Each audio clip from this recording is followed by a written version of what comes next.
It's hugely important. One of our most important missions, challenged as never before. This is a dying activity as a family. The pandemic forcing us to reinvent the effort to keep the love of learning alive. It was something that was completely new to us. It's really hard because sometimes my Wi-Fi and stuff doesn't work. I just want to better myself, give myself a shot. Keeping screens from replacing written words on pages. Nothing does replace a book in hand. They don't go into depth and they don't ponder. And San Diego is rising to the challenge. There were tens of thousands of books that came into San Diego. And now Project Literacy, an ABC 10 News special.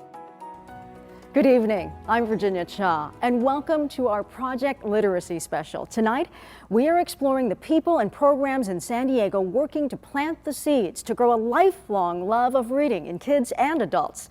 This year, the challenges to that mission are bigger than ever. More than 3/4 of all K-12 students in San Diego County are now learning online, distance from classrooms, teachers, and libraries. ABC 10 News and the Scripps Howard Foundation are committed to helping bridge that gap.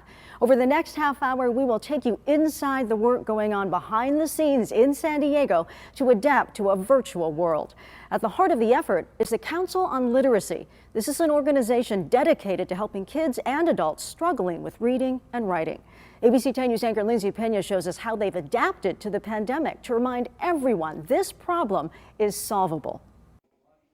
Knowing how to read and write might be something a lot of us take for granted, but for hundreds of thousands of San Diegans, it's an issue they have to overcome. Part of having a good quality of life. It's part of success. Jose Cruz is the CEO for the San Diego Council on Literacy.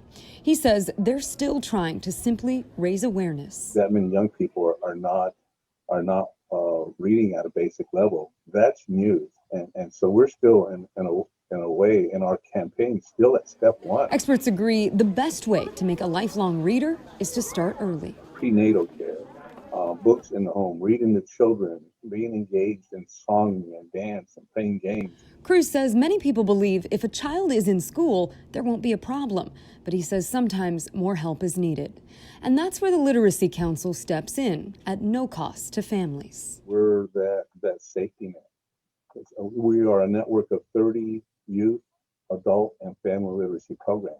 Normally, the programs they run rely on personal contact and meaningful connections, but the pandemic meant they had to adapt. Really double down on Zoom, on book clubs, on really just doing more to create structure. And it's paying off. Cruz says their COVID-safe programs are proving successful, helping roughly 125,000 kids and adults across the region. A reminder that raising literacy levels in San Diego County is possible, no matter the circumstance. We can fix this.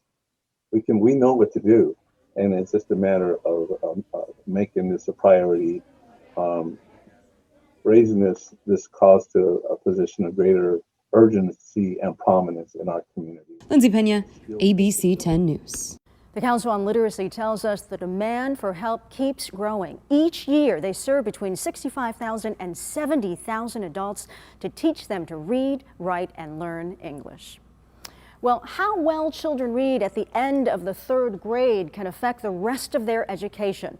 Now, here in our county, 560,000 adults read at an elementary school level or not at all. Across the nation, roughly 60% of low-income children don't have access to books. And with libraries facing pandemic challenges, help has had to come from all corners. One San Diego nonprofit is working to give every child, especially in underserved communities, the chance to become a lifelong learner. ABC 10 News reporter Mimi Alcala explains how Words Alive is making sure students have the tools to reach success. Reading is an escape from reality. Connecting children, teens, and families to the power of reading. It's something San Diego nonprofit Words Alive has been doing for more than 2 decades. And during this pandemic, they haven't skipped a beat. The San Diego community is so deeply invested in the importance of literacy and just how critical literacy and education are for the success of our students. Teaching kids reading and writing skills at a young age is key to that success. Rachel LaRose is the executive director at Words Alive, where teachers and volunteers are making sure all students have the opportunity and tools to learn through several different programs. All of the data tells us that if we make you a reader, your family will be a reader. The students who we serve are often in low-income neighborhoods. They're wrestling with homelessness, hunger, poverty, violence. Words Alive has received thousands of book donations through community partnerships. Just over 1,700 books, thanks to a partnership with the San Diego Council on Literacy and Houghton Mifflin Harcourt. Earlier this year, there were tens of thousands of books that came into San Diego. Jeffra Becknell teaches high school history at Monarch School, which serves students impacted by homelessness. She's been participating in the program for 10 years. Having a physical book in their hand is just such a wonderful feeling. She says getting books into the hands of teens and building home libraries makes all the difference in their futures. With Words Alive, the books actually belong to the students. They're able to write in them, they're able to annotate them. And perhaps most importantly, representation matters, and Rose says Words Alive makes that a priority. The content reflects their lived experiences. The characters look like the students that we serve. The authors have similar experiences. Mimi Alcala, ABC 10 News. Words Alive now has more than 1,000 active volunteers participating in its programs. You know, every day, every hour is a chance to make a difference with quality reading time. Now, experts recommend beginning readers spend at least 15 to 20 minutes practicing each day. That's in addition to the reading they do at school. But the Council on Literacy says be careful not to choose books that are too challenging. Children should be able to decode 90% of the text they're reading. Too easy is generally better than too hard. So remember, reading should be fun. Beginning readers also generally benefit from reading to someone as opposed to reading alone. Now, we know the digital divide in San Diego is a serious problem. The County Office of Education estimates 40,000 of our K-12 students don't have access to the internet. And even when the whole class is online, it is hard to teach reading when everyone's sitting in front of a screen. ABC 10 News reporter Jeff Lasky shows how one South Bay district is getting creative to encourage students to pick up a book. I like to read Captain Underpants books. There's a reason 8-year-old Lance Lerma enjoys Captain Underpants. He likes to save the world. Lance's school is trying to help save his love of reading while students are staying home during the pandemic. Nothing does replace a book in hand, and it actually works a completely different area of the brain. To Harborside principal Lisa Forehand, the benefits of students reading at home are obvious. But not every student has access to books. So schools across the Chula Vista Elementary School district are working to make sure kids have fun books to read and get away from the screen. Teachers and administrators have been soliciting donations so they can put together packets of books that the kids can have at home. We've begged, borrowed, and stole them from anywhere that we can in order to have the different levels that we need so that all of our students have multiple books in their book bag. At Montgomery Elementary, they're even giving away their own books. There's no point in leaving them in the classroom where no one is using them, so we've put them in Ziploc bags to ensure safety and cleanliness, and we've been sending them home where they're going to be used and they're going to benefit our students. Families can pick up the books during set distribution times when they're getting other supplies. And parents say they're already seeing those books make a big difference. I know that's going to help him a lot for me to sit down and read books to him. Lance loves getting the new books, although he does have a request. What kind of books do you hope you get next time you get some new books? More Captain Underpants books. Of course. They'll see what they can do. Jeff Lasky, ABC 10 News.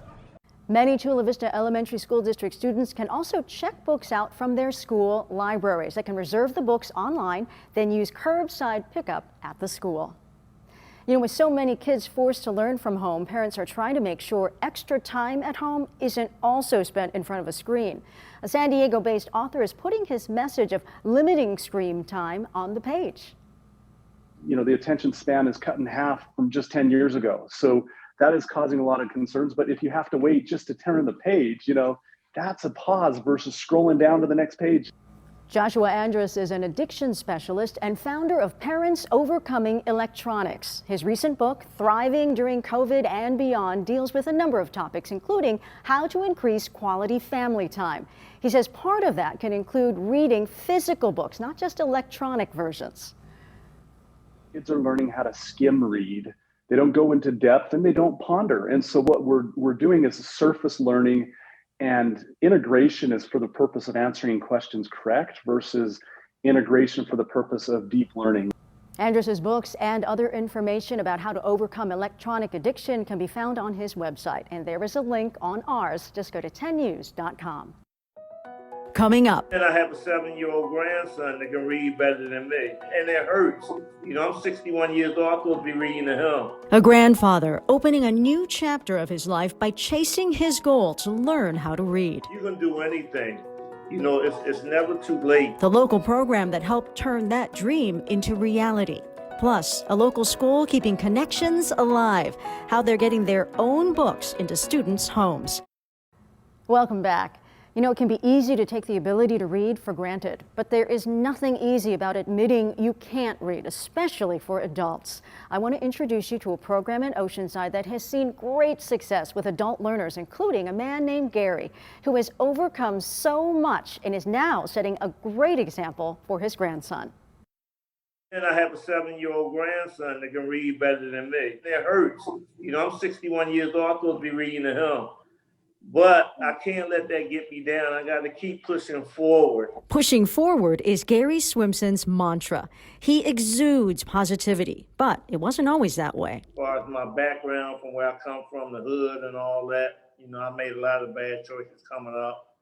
And so trying to do the right thing in life for the first time in my life. What's been the hardest part of this journey? The hardest part has been me, you know, wanting to keep pushing myself to do it. When you never read growing up, and now, you know, when you're in your 50s and 60s and you try, it's a challenge. When Gary moved from LA to Oceanside, he decided it was time for a fresh start, beginning about 18 months ago with the program Oceanside Reads. Chelsea Ganak-Egley is the literacy coordinator for Oceanside Public Library. It takes a lot of courage and it takes a lot of strength to go back to school when somebody is older in life. Before the pandemic, tutors met with adult learners in person, one-on-one. Now they meet in a Zoom room. Let's just jump right in, Gary. He was having a hard time seeing his growth, and I saw it because when he came, he wasn't reading at all, and then he read a chapter book. And now, not only is Gary reading, he's also writing poetry for a contest, an ode to Oceanside. I love your beaches and the people too. What do you want to say to other people who could benefit from this program? Well, you know, we have always heard it's never too late, right? It's how much that you believe in yourself. It's always a chance to get your life together as long as you breathe. And it works for me. And I'm really grateful. And anybody can do it. It's just how much of you will. Well, Gary says he draws strength from his faith. His goal is to get his GED. Oceanside Reads has many resources, including a family literacy program, and it's all free. This has been a year-long battle to keep student reading levels up, and this past summer was particularly challenging with COVID restrictions on top of summer brain drain. Now, that phrase describes the typical loss of learning that happens during vacations. Researchers say this past year was worse than ever, but one summer program adapted to make sure kids went back to school ready to learn. The world has been overrun by zombie puppies, zombie ponies, zombie dolphins, and zombie bunnies. For years, the United Way did their Readers in the Heights program in person to help disadvantaged kids avoid the summer learning slide. Well, the pandemic forced some changes in 2020. But when parents said they didn't want another Zoom-based learning program, Readers in the Heights gave out 1,500 books along with activity kits for families to read and play at home offline. For families such as Emily Lira and her 2 kids, it was a game changer. She was really shy asking to sound out words. So now she's like, Mom, can you help me sound this out? Like now she's confident in asking for help since we read together. And for him, he's getting a little bit more better at his reading. I was at 3rd grade level in 2nd grade. The new strategy was wildly successful. 93% of the families stayed with the program, reading all summer long. And by the end, 85% of the kids said they enjoyed reading, up from 55% when it started. Parents say it also helped them feel more comfortable and confident about reading to their children. You know, books not only pave the way for future opportunities, they are also critical to help kids connect with each other and their feelings. And that goal is a key part of the learning strategy at San Diego's Porter Elementary School. ABC 10 News anchor Lindsay Pena shows us how using more culturally sensitive books is affecting kids in a positive way. I have a great one. It's like, where are you from? That's one of the books Brenda Mendez at Porter Elementary uses in her position as a restorative practices coordinator. Simply put, she says she helps students understand how they feel, what to do with those feelings, and perhaps most importantly, how to stay connected. Connected to each other, connected to me, connected to the school, connected to their community, connected to the world. And books are a big part of that. But not just any books. She goes out of her way to make sure they're as diverse and inclusive as possible. My goal is just to really make sure that kids see themselves in the books that we read, and that they see themselves as the lead character. Fourth grader Anaya and her grandmother say Mrs. Mendez has definitely helped her work through issues that come up. So that way you can talk to someone, and that she's a really good person for helping people figure out like their problems. Even through the challenges presented with distance learning, Mrs. Mendez has used things like story time to keep students engaged, participating, and connected. To make sure that we are taking care of each other and the world. Lindsay Pena, ABC 10 News. The students at Porter Elementary also participated in a virtual kindness week this year with books and videos they could share with their families. There's shelves lined with books, but no way to get them out. Still ahead, how San Diego libraries tackle the challenge of COVID to come out stronger for the future. Libraries are an essential part of learning for everyone, especially children. But the pandemic took away access to books for many people here in San Diego. ABC 10 News reporter Jared Aaron shows us how libraries were able to adapt to help us all keep reading. Good morning to you. By its very nature, a library is at its best when it's full of people. The way libraries operate is to welcome in the public, to be really filled. Reading, research, community are the foundations of San Diego's library system, a foundation rocked by the coronavirus pandemic. In the beginning, we were all in foreign territory for sure. When branches closed in March, San Diego city and county libraries had to find new ways to connect with people and offer services digitally. We created one space to be able to provide some of those programs that we normally have in person virtually within a week. Libraries shifted funding to buy more digital books and magazines for people to download and created ways to get a library card with just an email or phone number. The county system went from 2 million ebooks checked out in 2019 to 3 million in 2020. It now has the second largest e-library in the state. And things like story time and book clubs became online events with thousands tuning in almost every day. We have a schedule, we have story times, we have book clubs, book talks, crafts, STEM learning opportunities, and we even have mindfulness programs and other folks that we've been collaborating to continue that content. In the spring, libraries were able to reopen for curbside pickup and limited in-person services. Over the summer, they distributed nearly 30,000 take-home activity kits to encourage kids to read. The mission never changed, even if the methods did. It's hugely important. I mean, people need libraries for serious study and then recreational reading and their information needs. Now that they've transitioned from physical books to digital assets, libraries say they're better equipped for the future. They're more comfortable with new technology and have found ways to reach people on their cell phones, tablets, or even their laptop. When the pandemic ends, they'll be better because of it, whether you go into the building or not. Whenever there's a challenge to be met and you step up to the challenge personally or as an institution, you become better from that experience. Jared Aarons, ABC 10 News. For people who don't have computers or access to the internet, several libraries offer curbside checkout devices, and they've increased their Wi-Fi signals to let people use the internet while sitting outside the building. A treasured story brought back to life. Coming up, meet the San Diego author who's bringing the hidden history of Chicano Park to a new generation. Welcome back to our Project Literacy Special. Books not only help us learn about ourselves, they can also help us connect with our past. Well, 2020 marks 50 years since Chicano Park started welcoming visitors from across the county and the country. ABC 10 News reporter Vanessa Paz caught up with a local author who is using her new bilingual children's book to help younger generations learn about the history of this park, a San Diego landmark that almost didn't happen.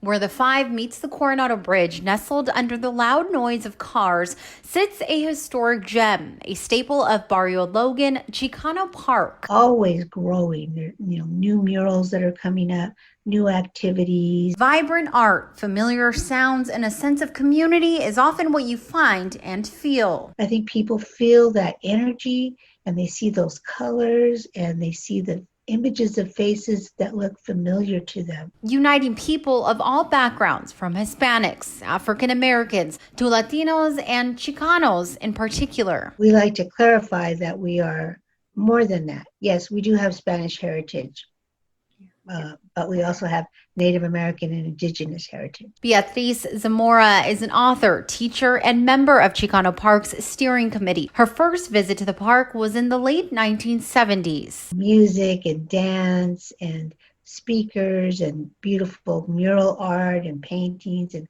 lowriders and just so many different pieces of my culture all in one place, being embraced in this wonderful celebration. Becoming a part of its roots ever since. It's a place where we come together sometimes to take action on various issues that are happening in the community. But 50 years ago, Chicano Park almost didn't happen. The story goes, Mario Solis is walking through the neighborhood and he sees these big construction equipment. Alerting everyone he could, they made a human chain to stop the city from building what would have been a highway patrol substation. Thousands of Chicanos in the neighborhood were displaced back then after zoning changes and factories were built. The park was hope for their community. They occupied the land for 12 days.